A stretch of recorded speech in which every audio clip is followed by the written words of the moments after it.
ल त गाइस अहिले भने चाहिँ म है यहाँ घाँस काट्छु हतार किनकि घाँस काटिकन चाहिँ चस हिँडिहाल्नु भनिन्छ त्यही भएर। हेलो गाइस गुड मर्निङ र है सबैलाई जय मसी भन्दै र अहिले भने चाहिँ हामी यहाँ चर्च जान लागि रेडी भइसकेको छौँ। आज क्रिसमस भएको कारणले गर्दा है म चाहिँ यहाँ रेडी भइसकेँ। यहाँ है भाइ मेरो भानिज केटो म्याक्सवेल भाइ है अन्त हामी सबै रेडी भइसकेको छौँ। म चाहिँ यहाँ रेडी भइसकेँ। यहाँ नानाहरू छ एल्बिन सानो मेरो भानिज केटो ए हेलो गर नानी छ म यहाँ जानु आलेको छु यहाँ चाहिँ केटाहरू रेडी हुनेछ। दाइ आजको आउटफिट चाहिँ यस्तो छ है तिन भाइको इन्टु मिन्टुहरू है इन्टु मिन्टुहरू। ल त गाइस हाम्रो चाहिँ आउटफिट आजको यस्तो छ। मेरो यस्तो छ जन्सिना पेन तपाईँको भाइ म्याक्सवेल अथवा भानिज केटो है हाम्रो राम्रो हुन्छ। हामी लागेको चर्च अहिले भेट्नेछौँ गाइस स्टुडेन्ट गाइस। ल त गाइस अहिले भने चाहिँ हामी चर्च आइपुग्यौँ। यस्तो दामी डेकोरेसन गरेको छ है मेरी क्रिसमस लेखेर यहाँ ट्री। चर्च चाहिँ हाम्रो यस्तो छ। चर्चको सराउन्डिङ यस्तो छ।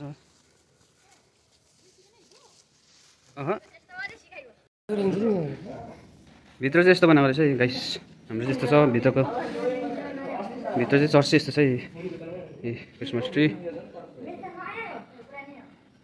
कोही आउँछ नि युथहरू यहाँ केटाहरू मात्रै हाम्रै दाजुभाइहरू यहाँ पापा मादलसँग रेडी।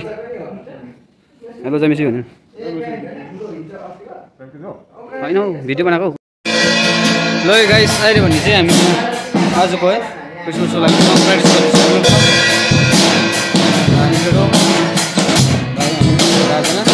अहिले मात्रै प्र्याक्टिस गर्दैछ है गाई प्रोग्राम कम्ती रहेछ त्यही भएर दिँदैछौँ म।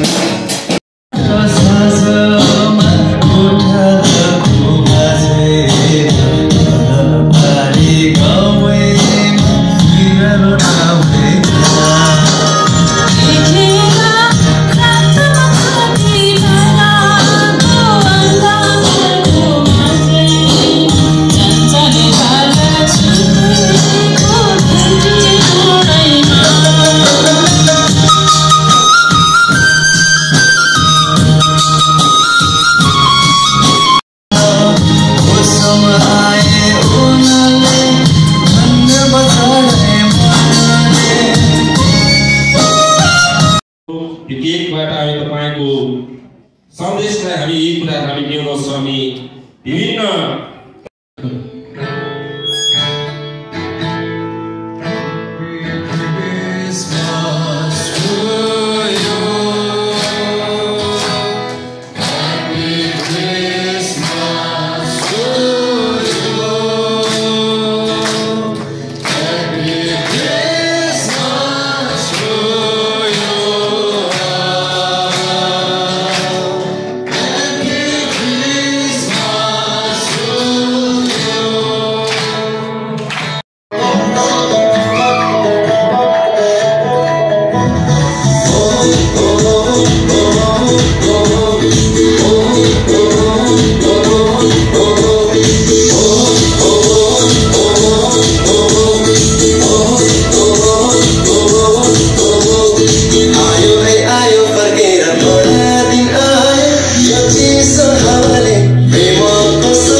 प्रेम गर्नुहुन्छ। यसै कारणले गर्दा परमेश्वर पिताले तपाईँ हामी मानिस जातिको लागि नै यी सबै उपायहरू यी सबै योजनाहरू गर्नुभएको हो। यसै कारणले गर्दा परमेश्वरले यी सबै योजनाहरू बनाउँदै हुँदाखेरि नै यी बानी परमेश्वरले कसैद्वारा यसरी बोलिएको हो। किनभनेदेखिलाई हामीलाई थाहा छ सुरुमा नै परमेश्वरले मानिसलाई सृष्टि गर्नुभएको हो अनि परमेश्वरले मानिसलाई कुन उद्देश्यले सृष्टि गर्नुभएको थियो। तर समय बित्दै जाँदाखेरि परमेश्वरको इच्छादेखि मानिस परमेश्वरको दृष्टिबाट परमेश्वरको योजनाबाट बाहिर भयो। यसै कारणले गर्दा फेरि पनि परमेश्वरले मानिस जातिलाई प्रेम गरि नै रहनुहुन्थ्यो अनि मानिसलाई कहिले पनि परमेश्वरले त्याग्न सक्नु भएन।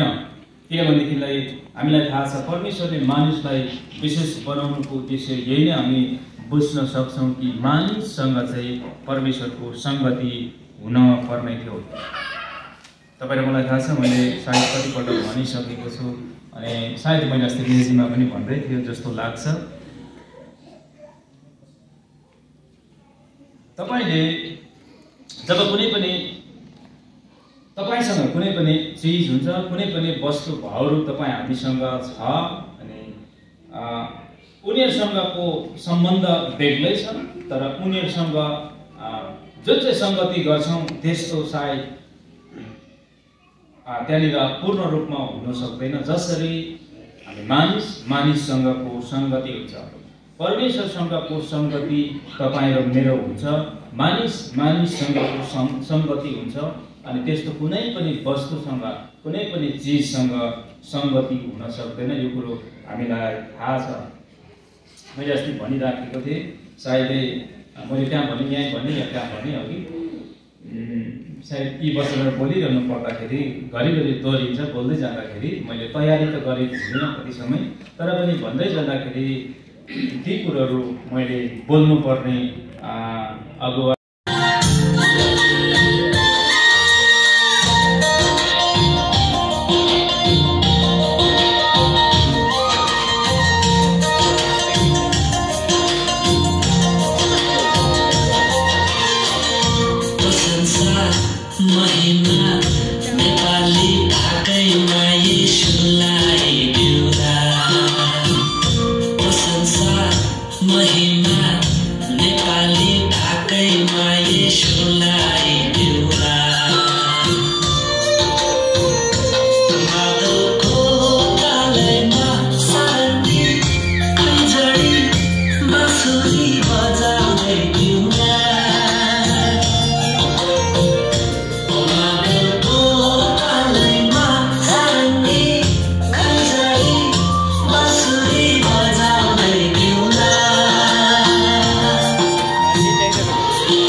परमेश्वर तपाईले ज्ञान अनि बुद्धि प्रदान गर्नुभयो।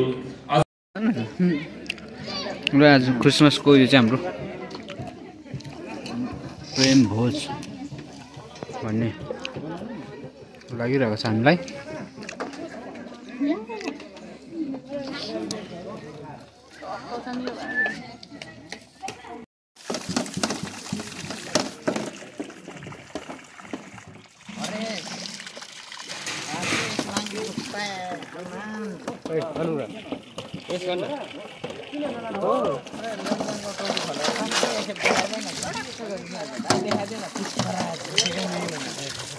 खतरा खतरा